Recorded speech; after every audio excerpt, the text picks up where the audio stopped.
Hello, Hawkinson Community Church. This is Pastor Sean. I was just telling someone on Wednesday that they never taught any classes at Northwest Christian College on how to pastor a church during a pandemic. And I think I might need to write a letter because that would have been helpful information this week. Yeah, I can't help but thank you. We've said from the beginning, we never wanted to operate from a posture of fear in this situation as it came to the coronavirus. We didn't want to buy into the hysteria. We didn't want to be among those who hoard the toilet paper. We wanted to be loving with the toilet paper, as we talked about, and I talked about in the Wednesday email. We wanted to operate according to 2 Timothy 1:7. Recognizing that God gave us a spirit not of fear, but of power and love and self-control. And so we wanted whatever decisions we made to be made in power and love and self-control. And we indicated at the very beginning that we knew this was a rapidly changing and very fluid situation. Just in the last 2 days, Oregon and Washington both have implemented bans statewide on any gathering over 250 people. Just today, Washington extended the closure of schools from the Seattle-Tacoma area to the entire state through April 24th. So all the kids are getting an extended kind of spring break. I know at least my kids are still getting schoolwork to do during that time, but nonetheless, life is being turned upside down in this county one way or the other, and we want to make sure that we responded in a way that I keep going back to that, in power and love and self-control. And we, the elders and I, actually before the governor made his announcement today, we began discussing what our response to this would be and under what circumstances we would consider closure. And we all agreed, before the extension of the ban of gatherings to the entire state, even when it was just the King County area, that if it came here, that we'd have a decision to make. Because though we're a group under 250, and therefore we don't meet those criteria by the letter of the law, we do meet it by the spirit of the law. The idea is any group of people that are gathering together in a tight proximity, and that's us. And we want to make sure. I think one of the key things that we all agreed on early in this process was we wanted to be above reproach on this. We wanted to honor our local and national leaders in their response to this. We recognize that there's a variety of different opinions on both the disease and the response to the disease and whether or not it's overboard. What we know is that we have a calling as followers of Jesus to honor those who are put in positions of authority above us and make their jobs as easy as possible. And so when we looked at this, we recognized that we had an opportunity to operate above reproach and in a way that is loving towards our community. And so with that in mind, after the governor's announcement today, and spending some time in prayer and consideration with one another, the elders made the decision that we are going to close our church building for services for at least the next several weeks. We are going to be streaming our services on Sundays at 10:30, as we have been. Just as an aside here, what an amazing God we serve. We didn't even know that we would have this need. We talked about streaming our services for a long time. We had a lot of conversations. Probably it's been more than a year that we've been having those conversations without ever having a lot of movement on that. We didn't have any impetus to push us towards that. And just over the last couple months, really, was when we felt that burden shift. We really felt a strong need to make it happen. And so just within the last several weeks, we not only put it in place, but we got some people trained in it, and even have taken steps to improve it, to adding in the ability for the slides to show up so they're more readable, so that way when I'm reading a scripture passage, it shows up on the screen for you rather than having to look at a little tiny thing back in the corner of a screen.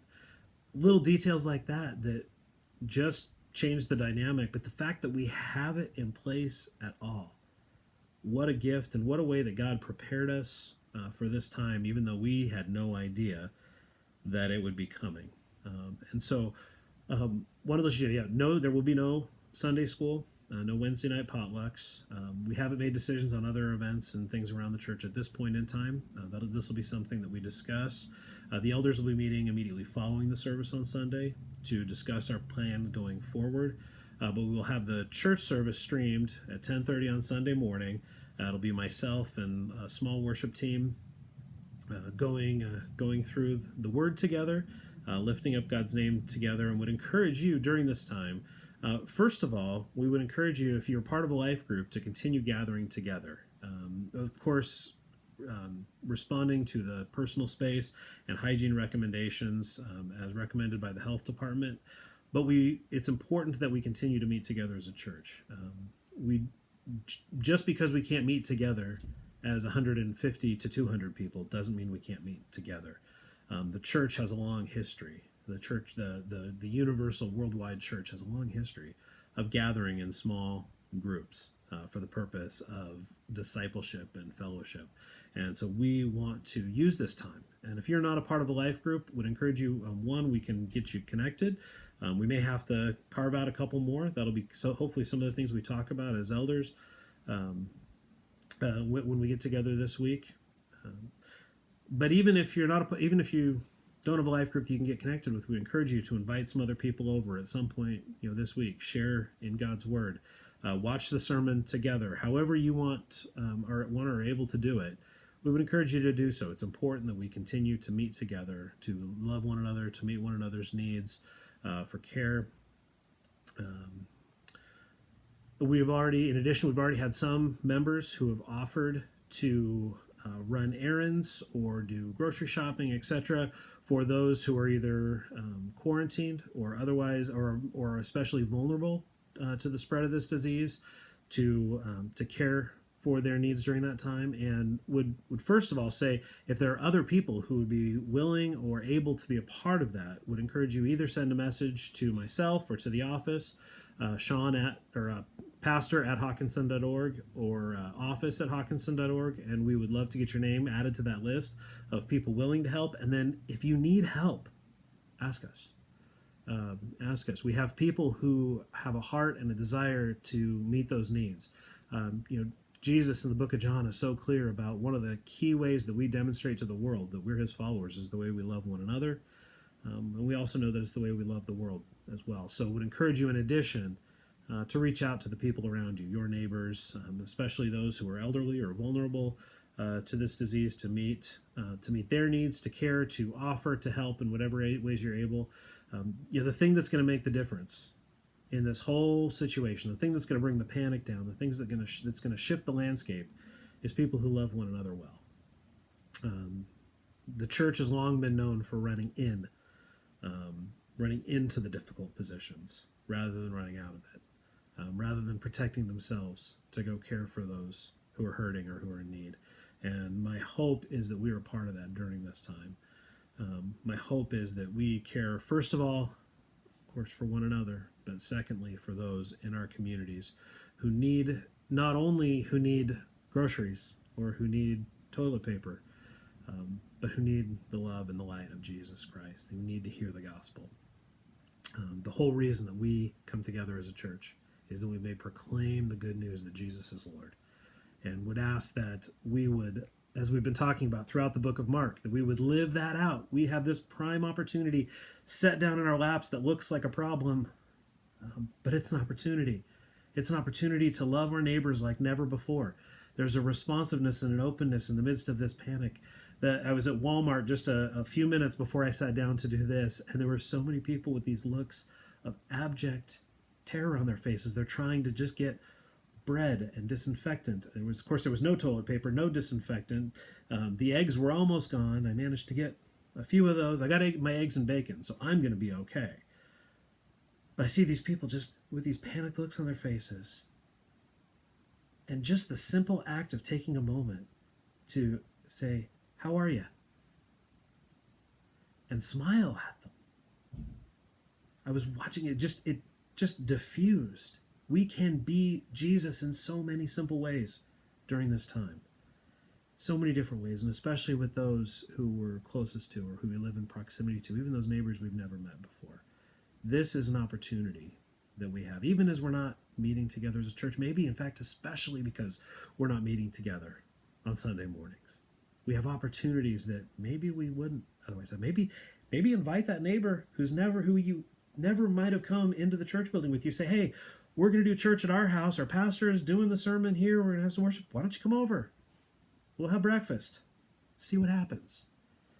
We don't know unless we ask. We don't know unless we engage. One of the key things, and in a sermon series coming up, we're going to talk about evangelism and strategies. And one of the key strategies to evangelism that we're going to teach is just to try something. Just to try something, because the worst someone can say is no. The worst someone can do is walk away, but they'll know you love them enough to ask. They'll know you love them enough to ask. So again, we have this opportunity. If you can meet needs, let us know. If you have needs, let us know. And look out for the needs of the people around you.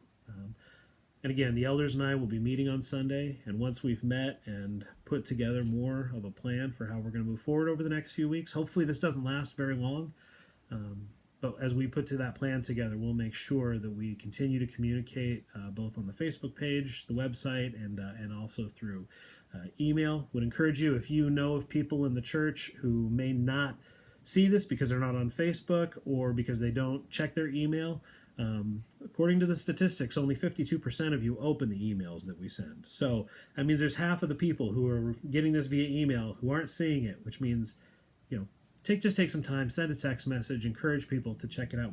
Because we are going to have the church doors locked on Sunday morning, and we are going to move forward that way. So I want you to know we're praying for you. We love you. We believe God is doing good things in this. We believe God has purpose and intention. We believe God has a plan, and we are in eager anticipation of what God wants to do through Hawkinson Community Church through this time. So love you, praying for you, and we look forward to seeing you. Last thing, would encourage you when you get on the feed when we're streaming, take the time to say hi and let me know who's there. Would love to be able to connect with you, even if it's just digitally. Would love to be able to connect with as many of you as possible. Thank you, and God bless.